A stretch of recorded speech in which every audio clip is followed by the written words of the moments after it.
Good evening. This is KC9UDX. My name is Matt and I welcome you to the 2 a.m. net. The purpose of this net is to promote the use of amplitude modulation and also to establish this part of this band as a place for AM activity in this area. Everyone is invited to listen. Licensed amateurs who can do so legally are encouraged to check in. We listen in the AM mode and transmit in the AM mode where possible. If you cannot transmit in AM, we encourage you to listen in AM and transmit in FM. If you are transmitting in FM, please adjust your transmit frequency a couple kcs above or below from our receive frequency. This facilitates the use of slope detection, that is, demodulating your FM signal with our AM receivers. When checking in, please announce your call sign in standard phonetics. Again, this is KC9UDX. My name is Matt, and I will now begin accepting check-ins. Any stations wishing to check in, please come now.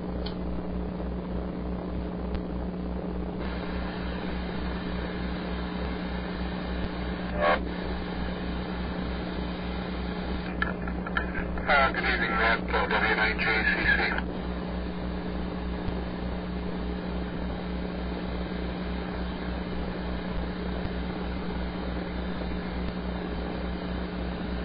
Recognizing Frank, W9JCC, welcome to the net. Do we have anybody else?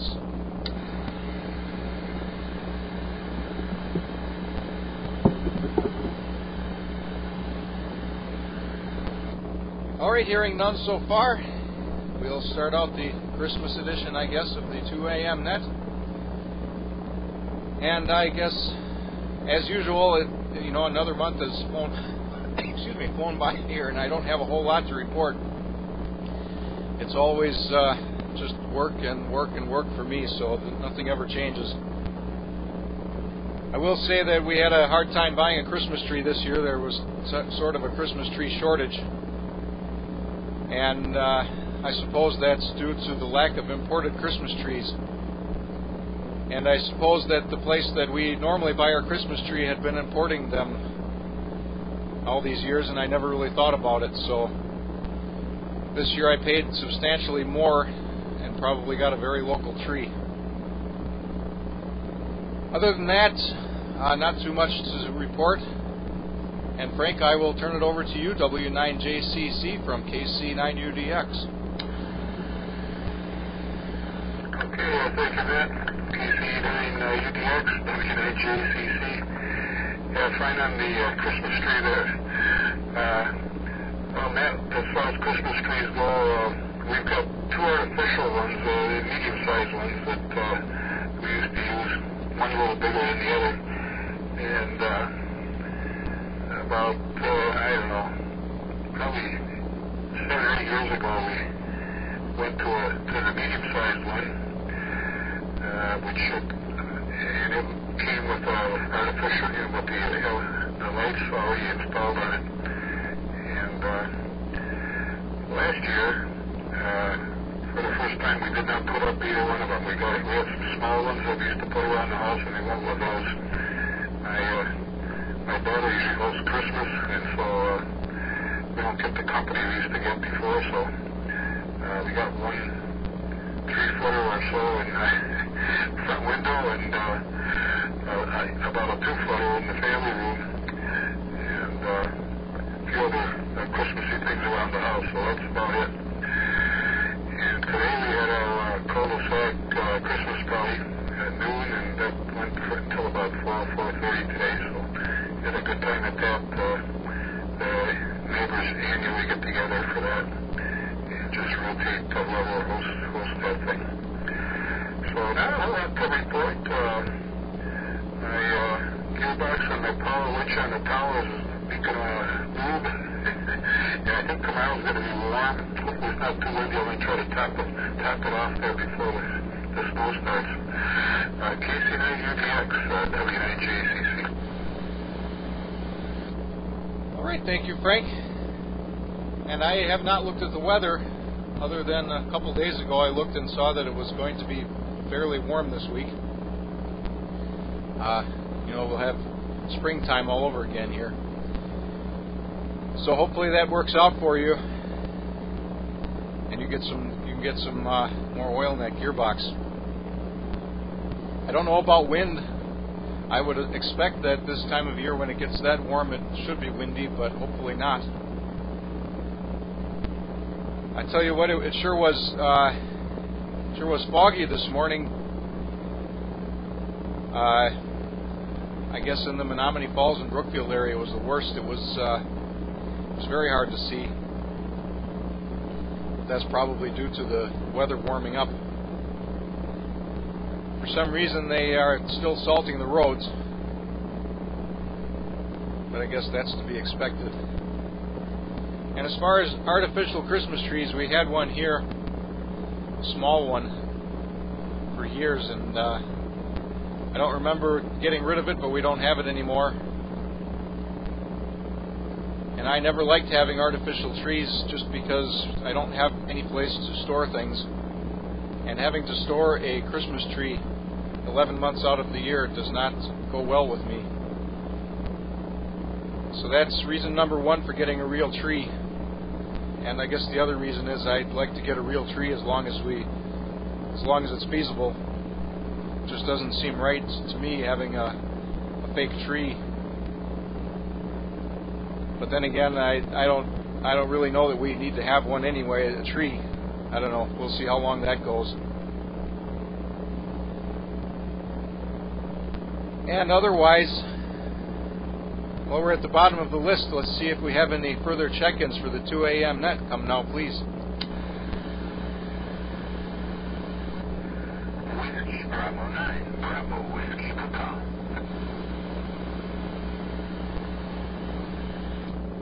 Recognizing WB9BWP. Sorry about that, Dave. Welcome to the net. And I'll say Merry Christmas to you. The Christmas edition of the 2 a.m. net here. We'll turn it over to you, Dave. Go ahead and take a turn. Okay. Good evening, all. I came in just as Frank was talking about his gearbox. So I know there's at least two of you there. I was on the phone, so, but right near the radio, so I could kind of hear voices. And Merry Christmas to you also. Yes, this would be the Christmas edition here. This net won't happen until next year. Wow, you know, when you see words like that, you know, next year. And we'll even have an MRAC meeting this month, since we're still doing that electronically. That's 2 weeks from Thursday, right between Christmas and New Year's. Well, since you were discussing Christmas trees, ours is like 3 feet tall and fake with pre-installed lights on it, and switching the beads and everything. I mentioned this on Friday night. Years ago, my wife used to talk about how many thousands of lights would get used on the trees, and that started to shrink over the last few years until now we used to have the small trees that sit on a table, usually in the living room. This year we put it in the family room. And that's the extent of that. Next door neighbor puts out a bunch of stuff outside, including some of the inflatable things. So that's close enough. It's supposed to be now. You know, they haven't been real good this year as far as saying exactly how the weather is going to be. But at 6 o'clock tonight, they were saying tomorrow night, big wind gusts, up to 60-mile-an-hour wind gusts. But yeah, okay, we'll see. And they specifically said if you have a lot of inflatables outside, you may not want to inflate them and bring them inside. Far enough today that the front lawn was literally covered with different inflatable things. Anyway, radio-wise, Saturday was last weekend was the 10-meter contest, and conditions are definitely getting better, as I actually made one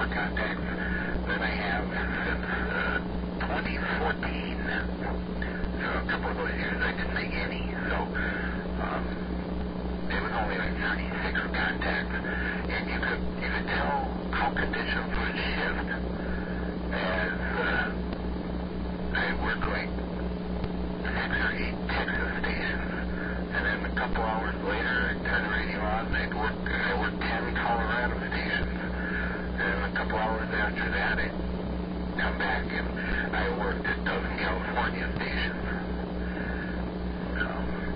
And they noticed they weren't calling CQ, they were answering other people, which kind of got in my way. But I never heard so many Wisconsin people in a contest before. I'm used to being like one of the few. Anyway, enough of that for first round. So this is, that was my radio. Enough of that for round one here. This is WB9PWP. That's it. All right, thank you, Dave. And I suppose that those pre-lighted artificial Christmas trees are the way to go if you're going to get an artificial tree. That's pretty slick. Of course, putting the lights on the tree is kind of a hassle. And these days, you know, every time you buy Christmas lights, they change the bulbs so that you can't replace bulbs from one string to the other anymore. It's gotten really bad that way with the LED ones. A lot of times they're not even replaceable at all anymore, as far as I can tell. And they don't seem to last any longer than the incandescent ones.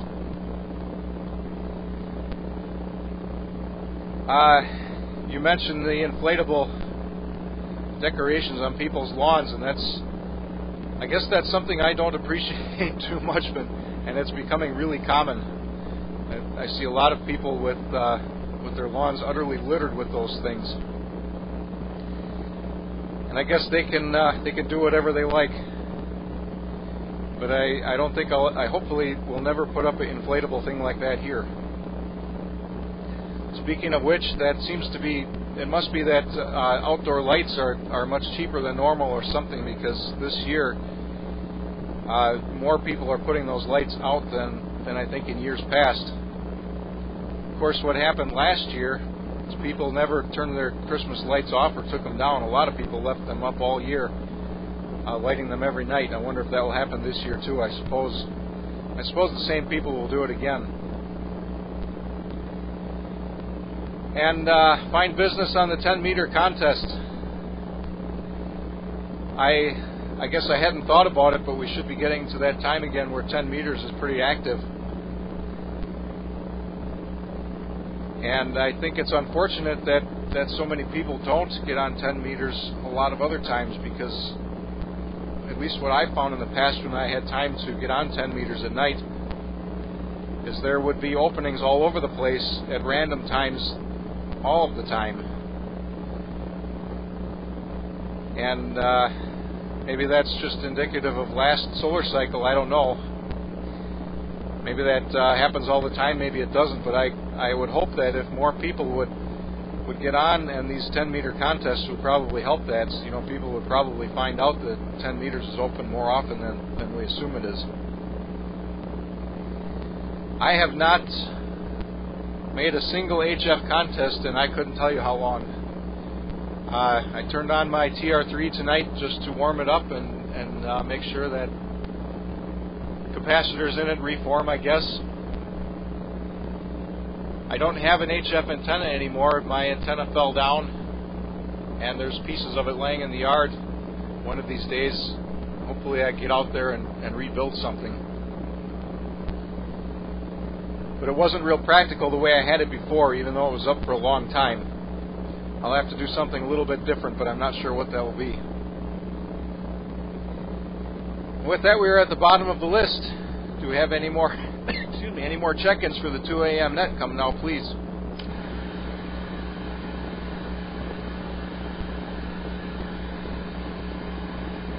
All right, hearing none. You can probably hear it in my voice, but I am very tired. I don't know what it is. The past couple of weeks, I cannot get any sleep, and I'm more tired than even normal. And I was just looking at the internet connection tonight, and there seems to be a lot of latency. So I cannot measure the latency on YouTube, I don't think, at least not very practically. I can see how long it takes for my hand to appear here. So I would say the latency is pretty bad, since my hand has not yet appeared. There we go.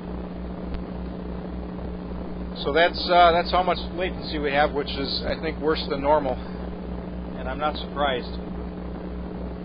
Of course, nobody is watching the stream. I'm pretty sure that YouTube is shadow banning me. They have changed their terms of service recently, and I did not bother to read them. So who knows if I'm in even violation of their new terms of service. I guess one other thing of interest, don't know if you guys know who Tom Lehrer is. Tom Lehrer is so old that he's he's to that age where you just assume that somebody's not alive anymore, I guess. And I looked up some information on him today and was surprised to find out that he is still alive. I guess he's 93 years old or 94.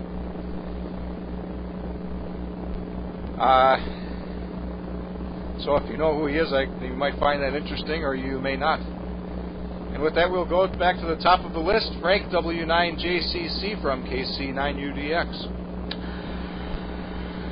Okay, KC9UDX, Internet, W9JCC, and good evening, Dave. And before I forget, Merry Christmas to you guys. And I guess you're right, it's going to be next year before the net meets again. I do not know Tom Lehrer, and you might enlighten us a little bit on that, Matt. Tomorrow night I guess it's going to get windy. I've had my tower down at 42 feet for the last several months. It seems like there's wind predictions every other day, it seems. So I'll probably just leave it there for the winter. We'll see what happens. It seems to work okay at that height as well. And this morning I had to go to a wellness exam, yearly wellness exam, and I took off early in the morning, and the roads were really foggy. And we have a vehicle we bought just over a year ago, and I could see the fog light indicator come on. It comes on a lot when it's nice and bright out, which I don't understand, and trying to figure out how that thing works. But I think I'm going to have to get out there and have my wife watch the headlights, or the fog lights, while I mess with the control and see if we can get them to turn on at will, because they don't seem to turn on automatically the way they should, if they're supposed to at all. And Dave, your trees are like ours, Christmas trees.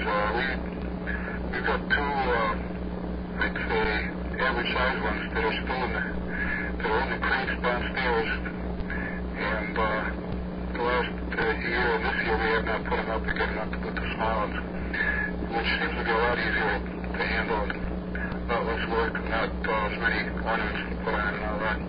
Used to like to use the larger trees when the grandkids would come over and help decorate the tree, but now the grandkids, one of them's up at college, and the other one's pretty busy with school and taking flying lessons and so forth, so we don't go see them as often as we used to. As far as lights, those Christmas lights, must have been 10 years ago, I bought about 6 or 8 packs of brand new, 100 string lights, and they'll package those dual 50s. Actually, it's one whole string, but they set them up in 2 packs as they pack them. But of those, I think there's only one that's 100% Apple. A couple of them, only 50 of the 100 will come on. And I think I must have timed out. Those things don't annoy you. I think I must have, I forgot what I was going to say. But anyway, we only have one that's 100% good. And I don't think those things are reliable at all. I think they're designed to just last 1 year and be done with it. Anyway, don't have too much more here on this end. Let's go back to the control. This is W9JCC. All right, thank you, Frank. And I suspect you're right about those lights being designed to fail. You hate to think that that's what they do, but that's what a lot of companies do, unfortunately. And if you think about it from a pure profit perspective, it wouldn't make sense not to. As far as fog lights, I'm trying to think if I have ever had a vehicle with working, well, my Jeep, I had working fog lights on there for a while. My wife's car, which I've been driving to work for the past year and a half, I think, or maybe even longer, was pretty beat up when I bought it. I got it very cheap. It was a repo vehicle, and the guy that did the repossessing had a struggle recovering it, I would assume, based on the kind of damage that it has. And one of the pieces of damage on it was the fog lights were they're integral to the body in the front, but they're both broken. And I did think about that this morning while I was driving. I don't know how much work it would be to actually make those work, and even if they did, I'm not sure if the electronics in the car that power them still work. I would have to probably wire up a separate switch, and then I wonder if I would ever even bother to use them. And I was going to say something else here. Now I forgot. But we'll go to Dave, WV9BWP from KC9UDX.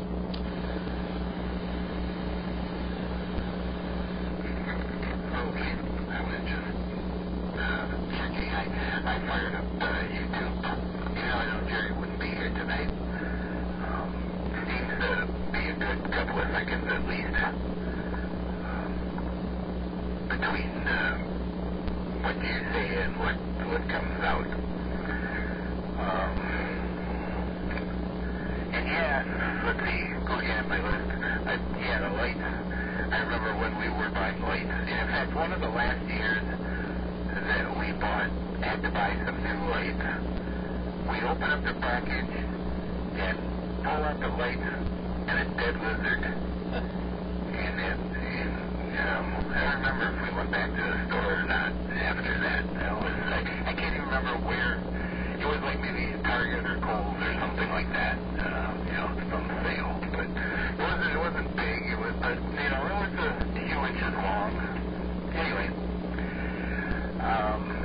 Yes, and I know who Tom Lehrer is. I even have some stuff from him, some files, not some actual records or things, but I remember hearing his stuff. I actually remember hearing his stuff on the radio. I always listen to the offbeat radio, should we say. That could be a subject of a whole net, I guess, my bizarre tastes in music and things. But anyway, yes, I do recall. And what you said is true. It's like, one of those, like, really? He's still there? I remember I was working on the empty book for the club, and in the bit back, though, one of our last sections were listing all members and when they joined and things like that. And every once in a while, I'd see a name of somebody that I knew, especially if it was somebody that maybe moved out of town or something. And I just look up the call, thinking, this guy can't still be around. And I found a couple guys that were like 99 and things like that. So anyhow, and we got a new car this year, and I believe the fog lights are working, or the daytime running lights, as they also refer to them on this car. I think there might have been some extra lights too. They have automatic headlights, which work fine. However, I'm trying to figure out, I looked through the manual, I have to dig in it some more. They will automatically switch lights on also, and a couple of times, there was my 3 minutes, a couple of times I would to be out, and depending on where I am, and I hit a patch of real dark, no streetlights or anything for a couple of blocks, and it switches the bright on. But then there's a car coming in the other direction, and it doesn't switch them off. And so then I'm quick, trying to, hey, stop. And so I still got to work on that one. There's times where I just don't want you to help me kind of thing, and a lot of product designers don't always catch on to that. I always remember, I was just thinking about this earlier today. In fact, there was one time a company I was at hired a new industrial designer, and I was talking to them about something I was working on, and asking for their help on stuff, and I started to describe what the thing did or how it did it, and he stopped me and said, no, I don't want to know how it works. It's much better for me to come up with my part of the design if I don't know what the product is supposed to do. That person wasn't around real long. Anyway, I'll send it back to that. This is WB9BWP. All right, thank you, Dave. I did measure the latency at 12 seconds, which I guess is not as bad as it has been at times, but it's still not that great. Especially considering that there's a setting in YouTube for ultra low latency, which I do have turned on. I guess 12 seconds being ultra low is kind of a stretch in my opinion. That's sure interesting about that lizard. I'd be pretty upset if something showed up like that. And automatic high beams, that's I guess I never thought about that, but I suppose that would explain something that I've noticed the past few years. I have very, very sensitive eyes. My eyes, I can just about see in pitch black darkness, but if there's light, my eyes can't take it, and then I can't see anything. And I have that problem when I'm driving. If people have bright headlights, I am temporarily blinded. And the past couple of years, it's gotten very bad where people don't turn their brights off. And I wonder if that explains at least part of it. There's always been people that forget to turn off their brights, and I think we all do that once in a while where you forget to turn them off. But just past, I would say 2 years, it's gotten to the point where the majority of the cars on the road seem to have this problem all the time, which is, it can't just be people forgetting. It's got to be something automatic like that too. And I agree with you 100% about things being designed that way. I do not like things being automatic beyond my control. I have had 2 vehicles with automatic headlights, and the vehicles that I had, they worked very well on. I think 3 actually. But I have worked on other people's vehicles that had automatic headlights where they didn't work so well. And my wife's current car has a strange feature. It has semi-automatic headlights. When you turn them on, they don't turn off. Which is, it's just a manual switch, but you wouldn't expect this to happen. When you turn them off, if it's dark outside, they don't actually turn off. Until, I don't know what it is, 30 seconds after you shut the vehicle off or something. And there's times when that, I don't know, I just don't appreciate stuff like that happening beyond my control. And we are at the bottom of the list. Do we have any more check-ins for the 2 a.m. net? Come now, please.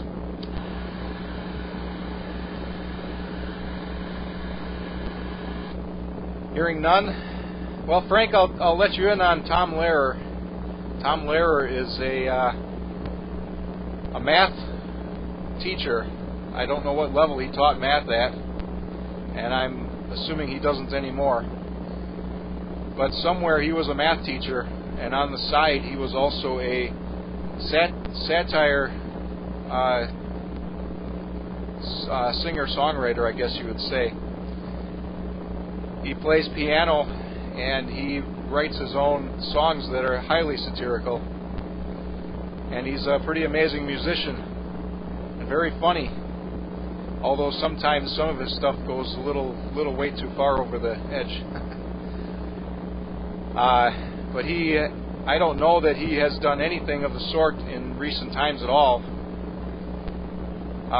The last I remember hearing about him was when he announced who he was voting for president a few years back, and that always bothers me when celebrities, or people I guess that are sort of celebrities, tell you about their politics or try to convince you about their politics. So I remember not liking to hear that when he said that, but that's just the way it is. I guess too many of those people are very vocal about that stuff. And other than that, I would say most of his work was in the 1950s. And what I did learn today is that all of his songs are in the public domain. He did turn that over to the public domain. So if you do have copies of that in file form, then and you say you got it from Napster, don't worry about it, and feel free to spread it around. I am positive I have a lot of his stuff in files that I got from Napster. I got an awful lot of music from Napster when that was going, and of course they shut it down because they assume that people like me are just pirating music, and that's absolutely not the case. I learned about all kinds of new music that I never would have learned about had I not had Napster. You know, one of the things about that was people would miscategorize or mislabel song titles when they uploaded things. So you'd be looking for something in particular, and you'd think you'd get it, and you'd find something that's totally wrong, and then you'd find, oh, well, this is pretty good, and then you'd have to figure out who it actually is, and then you'd find a whole world of other things. But I spent more money on music than I have ever spent during that time when I was able to download stuff from Napster. I would learn about a song, and then I would go out and buy the whole album. And I have a whole collection of music because of that. Anyway, we'll go back to the top of the list. Frank, W9JCC from KC9UDX. Okay, thanks, Matt. KC9UDX, W9JCC. And thanks for the information there on Tom. Interesting, I did not know of him, and I guess I just wasn't into music that much, I guess. As far as the automatic plates and so forth, we have a 2020 vehicle, and as far as the automatic brakes go, that's a push button feature that you can engage. So you can have it be automatic if you want to, or you can do it manually. Excuse me. So I don't use the automatic feature a lot. If somebody's coming in toward me, or there's nothing coming this way, my way, I'll just turn the brakes on by hand, and that seems to work just fine, which is kind of what I'm used to because of the older vehicles I have. Question on the lizard that came in the lights there, Dave. I assume he was dead. He wasn't alive when I was that would have really got me upset. Anyway, signal report-wise, Matt, you're your usual 4 over 9, and Dave, you're a solid 5 and 7. Just nice and loud audio, no problem at all. So back to Matt, W9JCC. All right, thank you, Frank. And speaking of the automatic brights, I recall when I was very young, my mother always telling me about a 1960-something Oldsmobile that they had that had automatic brights. And I guess I've never seen a car from that era that had such a thing, but I do remember her talking about that all the time.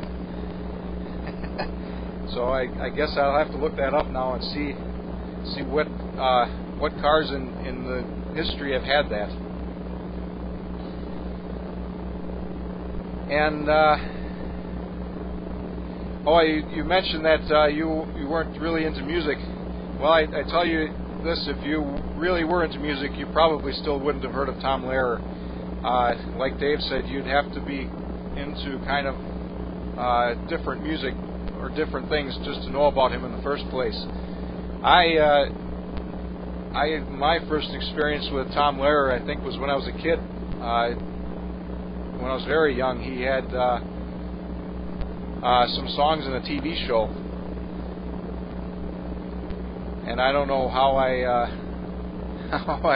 learned who that was or anything else of the sort over the years, but I did, and that's, I guess, my first experience.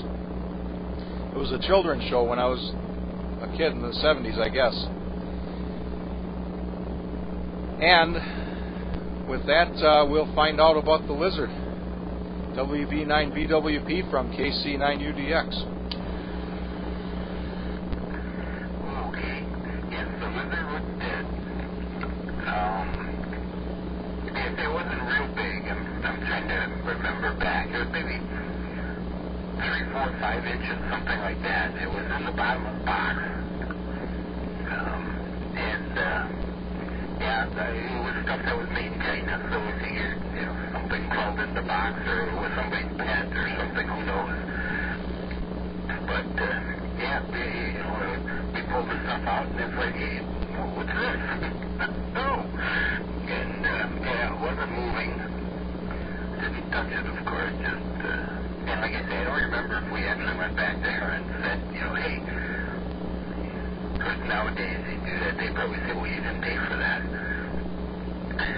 Anyway, and while you were talking, and since I had YouTube fired up anyway, I just thought I'd do a search, and there are a number of Tom LBRY, even some live things up on YouTube. There's Matisse Motango, that's mathematics. I'm spending Hanukkah in Santa Monica, poisoning pigeons in the park, a few other things. Anyhow, and what you were talking about too, Matt, about like Napster, I never did any from that. I would find in other sources, and the last few years I have been using YouTube a lot.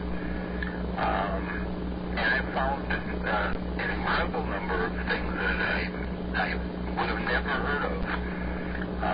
Even from some of their, suggestions on the side of the screen where I'd be watching something and it's like, oh, you might want this stuff. And it's like, oh, what's that? And check it out. And it's like, oh, hey. And yeah, in all of those instances, it was like, nobody lost any money on me because I would be going out and buying stuff from these other people or things. And I always remember back in the days when I was really spending probably too much money on music. Quite often, I had better luck with buying things where I knew very little or almost nothing about what it was that I was buying versus something where it was like I knew one song or something, and then the rest of the album was a disappointment. Anyhow,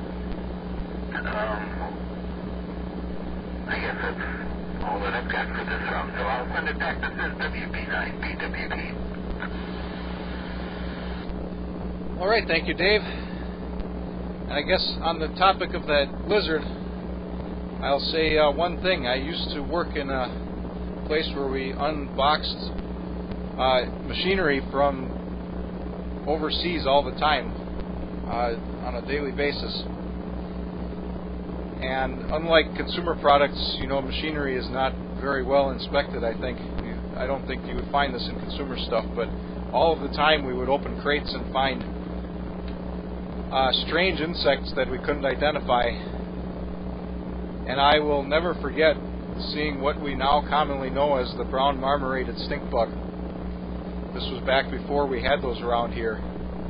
And they were pretty common in crates of machines, probably 10 years before anybody knew about those things around here. So I know there's official stories about how those spread around, and I'm not so sure that's exactly true. I would suspect that they came in other ways and people didn't even realize it. Anyway, I could talk a lot more on the topic of discovering music. I guess I'll say one thing shortly. What has sort of replaced what Napster and some of the other services like that were in recent times here for me is LBRY, LBRY, where you will find this video tomorrow. I do have a presence on LBRY. But because of the lack of copyright controls on there, unlike YouTube, there's a lot of things that get posted on there that probably shouldn't, and it's the same sort of thing where you find all kinds of music you couldn't find otherwise. And I suppose there too I have been spending a lot of money on records, buying jazz records this year. Jazz music, traditional jazz, is something you typically don't find out about unless you know somebody that has a record, or you see a record in a secondhand shop or something. But seeing some of that stuff on LBRY has caused me to go out on eBay and actually buy new and used, sometimes reproduction, whatever, records that, like you said, there's no way I would ever buy otherwise because I wouldn't know about it. Anyway, we are short for time here, unfortunately, because of my new work schedule, which I don't know if it's been 120 days yet. I should look, but at 120 days, supposedly this becomes permanent, and I don't see any reason why it won't. Either way, but that's what it is. So we'll go to the top of the list. We'll call this the 7-3 round, but since there's only 3 of us anyway, you can take your time. It won't really matter too much. But Frank W9JCC, it's your turn from KC9UDX. Okay, thank you, Matt. And you mentioned you didn't know when the auto high beams came in on the GM cars, I think. Got a couple of them. First new car I bought was a 1969 Cutlass, and it definitely did not have it. And it didn't have a lot of stuff. It just had an AM radio and a heater, I think that was basically it. And then we bought years later, we bought a 1983 Delta 88. That was a real nice car. It was geared up for economy, so it didn't have much get up and go until you got it up about, once you got it up to about between 70 and 75 miles an hour, the extra 2 barrels would kick in, and then she would just glide. It was just real pleasure to drive on the highway, but while you were in the economy mode, it didn't have much pickup. And as far as the records, I got a full stack of 33 and a thirds, but mostly country and western, a lot of old ones. And so we got a player that just plays one disc at a time, and a little stereo setup. But I don't play very often. It's just, I guess you just have to make the time for it to sit on and, turn the stereo on and play a few. And I guess I should do that once in a while. Anyway, we'll keep it there, Matt. 73 as well, and have Merry Christmas now, and we'll see you guys next year. Back to Net Control. This is W9JCC. All right, thank you, Frank. I thought about this, I don't know how long ago now, but I never get time to sit around and listen to records like I used to. But what I've done is every night at dinner, when we all sit down and eat dinner, I play one side of a record. So that's how we actually listen to music these days, and it actually changes, makes dinner a lot more pleasant having that. I don't know why. But I will say 7-3 and Merry Christmas to you, Frank.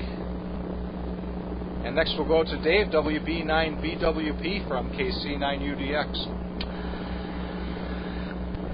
Okay. Well, that's a pretty neat idea about, playing the side during dinner.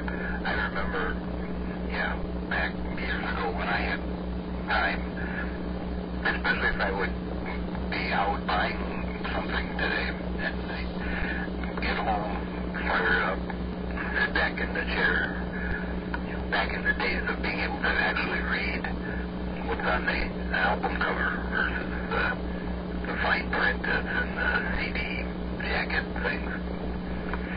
Anyhow, it's good hearing you guys here, and we'll keep this going. Hopefully Jerry will be able to get back down into the basement come the new year, and then he can join us. He had his one knee replaced, Matt, just in case he didn't hear that story. So he's just been upstairs. He's got a radio upstairs, but it doesn't do AM on 2. But he has been able to make the Friday net. So anyway, Merry Christmas to all. I'll probably be talking with Frank yet on the Friday net. And then we'll be back here in this year. And too bad, I guess, about your goofy hours becoming permanent. I just saw something on the news today too. One of the Dollar General, I think, in St. Francis, they actually closed the store because they couldn't get enough people to work, and they don't know when they're going to open it up again. Anyway, 73 to all, Merry Christmas to all, and with that, this is the BB9 BWB. All right, thank you, Dave. I will have to mark this down for next month. That would be a good thing to talk about, is some of the things around here that have closed for that reason, especially in your area. Some of the places I used to go to are closed down. And I'm sorry to hear about Jerry's knee. So hopefully he has a good recovery. I did learn just yesterday, I think it was, a former coworker of Jerry's passed away on Friday. I'm not sure if Jerry would have known him. Of course, he was a coworker of mine too, but I never met him. But he did work in the same building as Jerry, and I suppose they probably did cross paths at least once or twice. But anyway, that brings us to the end of the net, and I do have to run. I will say this concludes the 2 a.m. net. Feel free to rag chew on this frequency after my transmission. We will meet again on the 11th of January. Until then, this is KC9UDX. Merry Christmas. 7-3, good night, and also have a Happy New Year.